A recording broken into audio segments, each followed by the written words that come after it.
Salam, salam jumpa lagi dengan saya Pendeta Mesnik Atopa. Pembahasan kita kali ini berjudul Tali Takum. Kesembuhan dan kebangkitan. Ditulis di dalam buku Matius pasal 9 ayat 18 sampai 26 dan Markus 5 ayat 21 sampai 43, dan Injil yang ketiga yang menuliskannya adalah Lukas 8 ayat 40 sampai 56.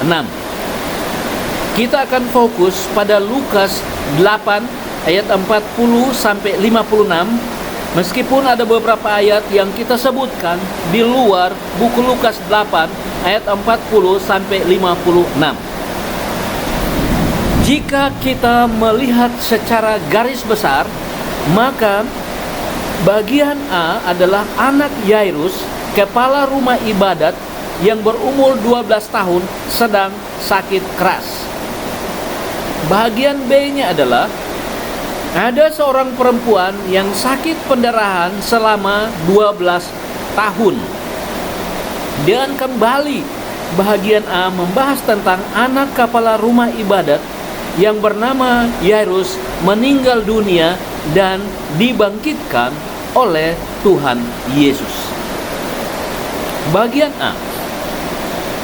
Datanglah Yairus, tersungkur di kaki Yesus, memohon supaya Yesus datang ke rumahnya, karena anaknya perempuan yang berumur 12 tahun hampir mati atau sakit keras. Anak perempuan satu-satunya. Dan yang bagian kedua atau bagian B adalah perempuan yang sakit pendarahan. Tidak berhasil disembuhkan oleh siapapun. Di dalam Markus 5 ayat 26 firman Allah berkata, ia telah berulang-ulang diobati oleh berbagai tabib. Semua yang sudah ada padanya sudah habis. Boleh jadi depositonya sudah habis. Sertifikat tanahnya pun sudah digadai, bahkan dijual. Namun tidak ada faedahnya. Keadaannya semakin buruk. Ia mendekati Yesus dan menjamah jubahnya. Ayat 27 dan 28. Firman Allah berkata, asal ku jamah saja jubahnya, aku akan sembuh. Dan seketika itu juga ia sembuh. Yesus merasa bahwa ada tenaga yang keluar, sehingga ia bertanya, siapa yang menjamah jubahku? Yesus memandang sekelilingnya, mencari siapa yang menjamah jubahnya. Perempuan itu takut dan gemetar. Kemudian ia tersungkur di kaki Yesus, memberitahukan segala sesuatu kepadanya. Kemudian Yesus berkata kepadanya, imanmu telah menyembuhkan engkau. Keluarga Yairus menyampaikan kabar bahwa anak Yairus sudah mati. Jangan lagi menyusahkan guru. Jangan lagi guru datang, sebab semua sudah selesai. Berita itu adalah berita keputusasaan dari keluarga Yairus, karena Yesus terlambat datang. Karena Yairus dan rombongan Yesus terlambat datang. Yesus kemudian berkata kepada Yairus, kepala rumah ibadah itu, jangan takut, percaya saja. Yesus kemudian membawa Petrus, Yohanes, dan Yakobus masuk ke dalam rumah itu untuk membangkitkan anak Yairus. Setelah Yesus di rumah Yairus, orang-orang menangis, meratap dengan suara nyaring. Mengapa kamu ribut dan menangis? Anak ini tidak mati. Yesus masuk ke dalam rumah itu dan berkata kepada anak perempuan itu, Tahlitakum, yang artinya, hai anakku, bangkitlah. Persamaan dari dua cerita ini adalah sama-sama perempuan. Yang satu berumur 12 tahun dan yang lain 12 tahun penyakit pendarahan itu menguasainya. Sama-sama 12 tahun. Yang satu perempuan kecil, yang satu perempuan dewasa. Sama-sama dipulihkan. Sama-sama anak Tuhan. Perbedaan dari dua cerita ini adalah yang satu anak pejabat rumah ibadah, yang lain orang biasa namun kaya. Sudah berobat selama 12 tahun tetapi tidak sembuh. Yang satu dipulihkan di rumah, yang lain dipulihkan di jalan. Yang satu menggunakan perantara yaitu bapaknya, dan yang lain datang sendiri bertemu dengan Yesus. Pelajaran bagi kita sebagai umat Tuhan adalah semua umat manusia, tidak terkecuali, setiap generasi dan dimanapun, kecil atau besar, perempuan atau laki-laki, sudah lama atau masih baru penyakitnya, masih hidup atau sudah mati, Yesus adalah solusi. Yesus adalah jawaban dari semua segi kehidupan kita.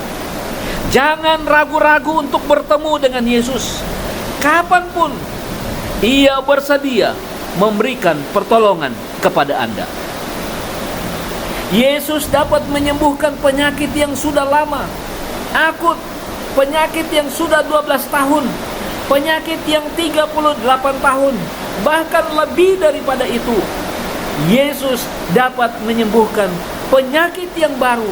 Yesus dapat menyembuhkan penyakit yang baru, termasuk virus baru seperti COVID-19.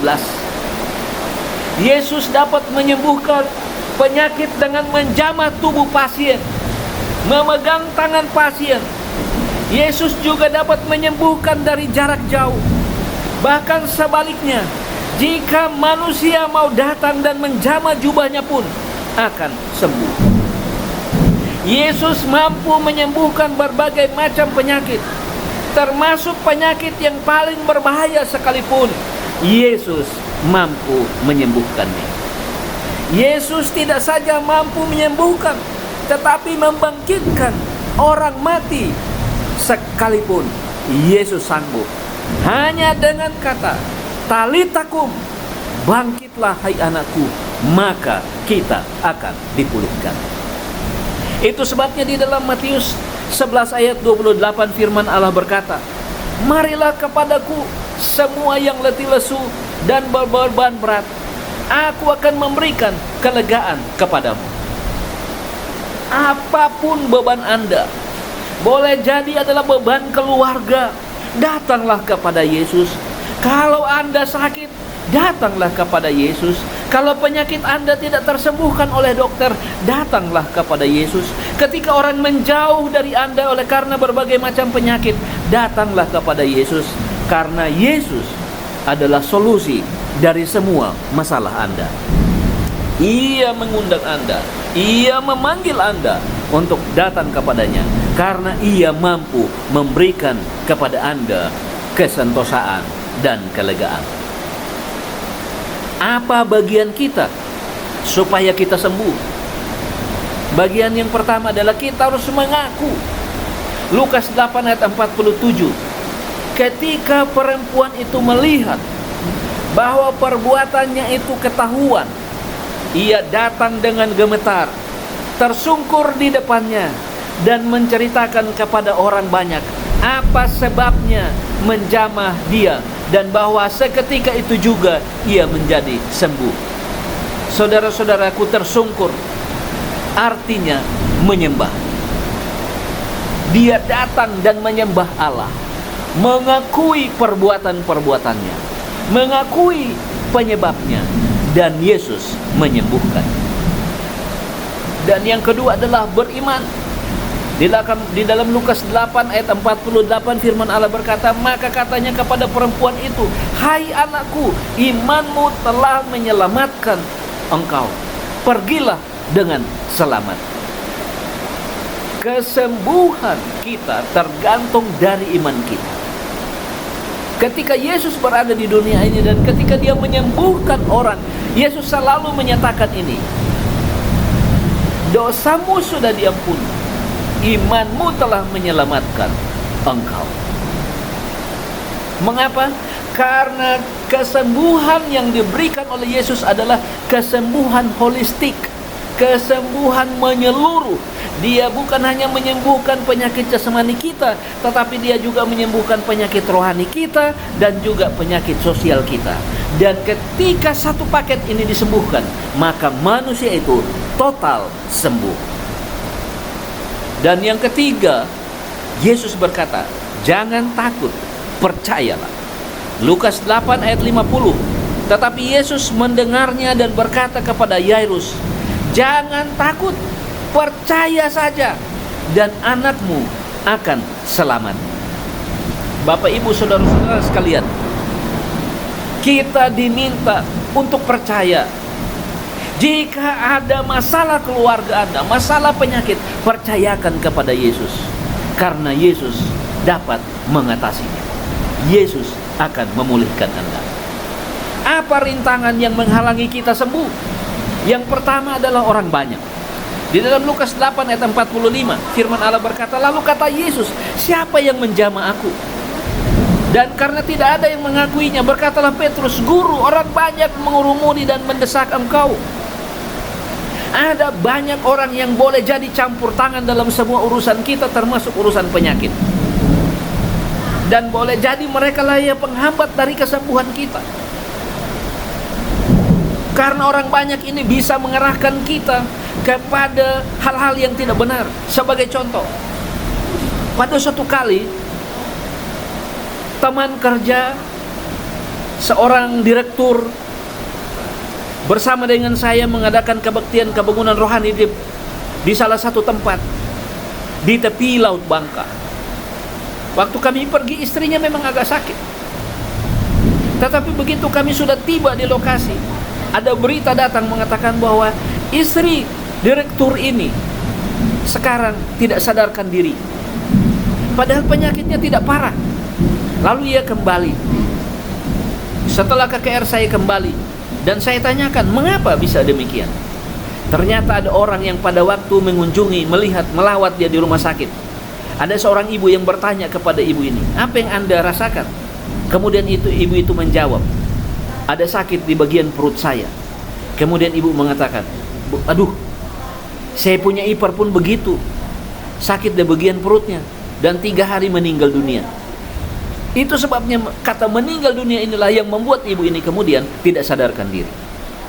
Banyak orang kadang-kadang membuat kita tambah sakit, bukannya tambah sembuh. Oleh karena itu Yesus katakan, percaya kepada Yesus, beriman kepada Yesus, maka kita pasti sembuh. Yang berikut adalah keluarga Yairus. Lukas 8 ayat 49. Ketika Yesus masih berbicara, datanglah seorang dari keluarga kepala rumah ibadat itu dan berkata, anakmu sudah mati, jangan lagi engkau menyusahkan guru.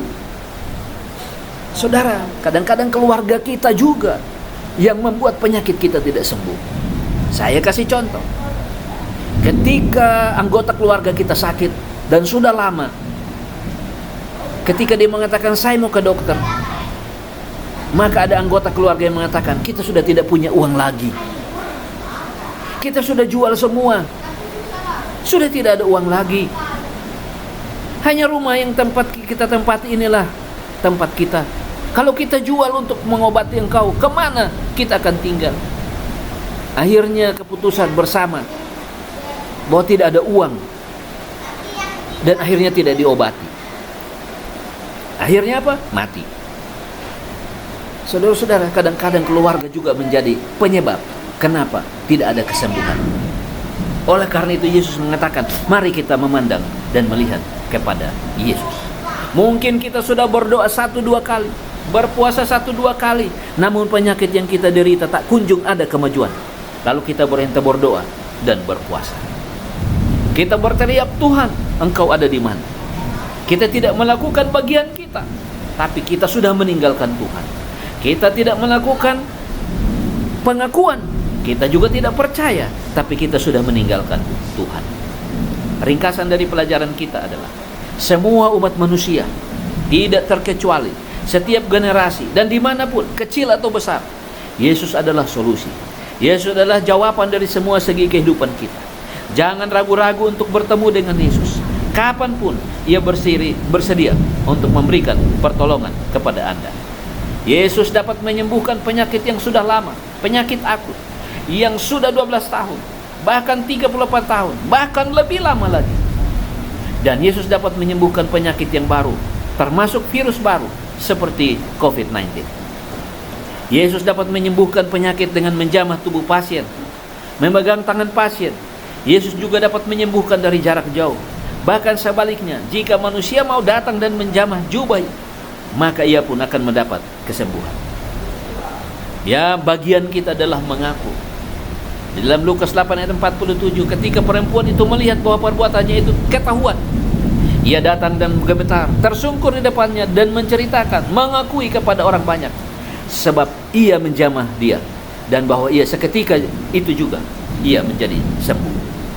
Beriman, Lukas 8 ayat 48, maka katanya kepada perempuan itu, hai anakku, imanmu telah menyelamatkan engkau. Pergilah dengan selamat. Jangan takut, percaya. Lukas 8 ayat 50. Tetapi Yesus mendengarnya dan berkata kepada Yairus, jangan takut, percaya saja, dan anakmu akan selamat. Panggilan kepada kita semua, saya ambil dari buku Mazmur 103 ayat 2-5. Firman Allah berkata, pujilah Tuhan hai jiwaku, dan janganlah luputkan segala kebaikannya. Dia yang mengampuni segala kesalahanmu, yang menyembuhkan segala penyakitmu. Dia yang menebus hidupmu dari lubang kubur, yang memahkotai engkau dengan kasih setia dan rahmat. Dia yang memuaskan hasratmu dengan kebaikan, sehingga masa mudamu menjadi baru, seperti pada burung Raja Wali. Bapak, Ibu, saudara-saudara sekalian, jika Anda sekarang dalam keadaan sakit, maka datanglah kepada Yesus. Ia akan membuat Anda seperti burung Raja Wali. Tuhan Yesus memberkati kita sekalian.